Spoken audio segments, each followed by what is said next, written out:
History buffs can look forward to immersing themselves in the thick of World War II action at 179 Piccadilly. That's where planes defending Malaya and Singapore were based during the war. Now, the former Royal Air Force Seletar Station headquarters will be open to commemorate the 80th anniversary of the fall of Singapore. Cherry Loke has more.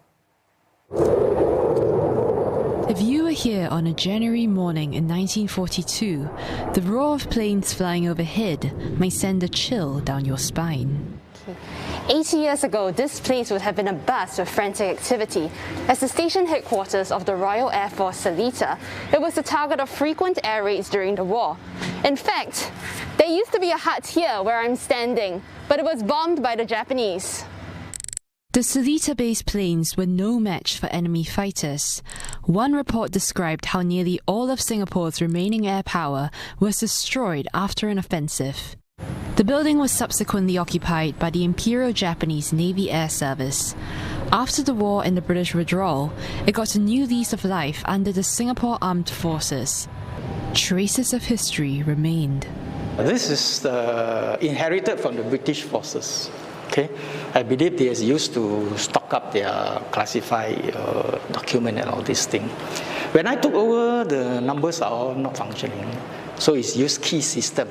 I thought it's very significant, okay, for this building to be preserved and then use it as a education for our young people to know the history of this place. Visitors will get a chance to retrace the building's tumultuous history and uncover lesser-known stories of the surrounding airbase. The guided tours will run from 12 February to 6 March. So we're working on a very small group of 15 participants per tour, so it's going to be pretty intimate and they'll be able to ask questions in such a small group setting. We wanted to cover a little known aspect of the fall of Singapore, which is really the air aspect, on how air power played a role. We want to offer as authentic an experience as possible, so we do want the public to see the building as it is, and we also don't want to do anything to spruce it up or add additional embellishments that after that offer a very superficial and very, in a way, fake experience. The tours are part of the National Heritage Board's annual Battle for Singapore program, which will also include webinars and interactive exhibitions.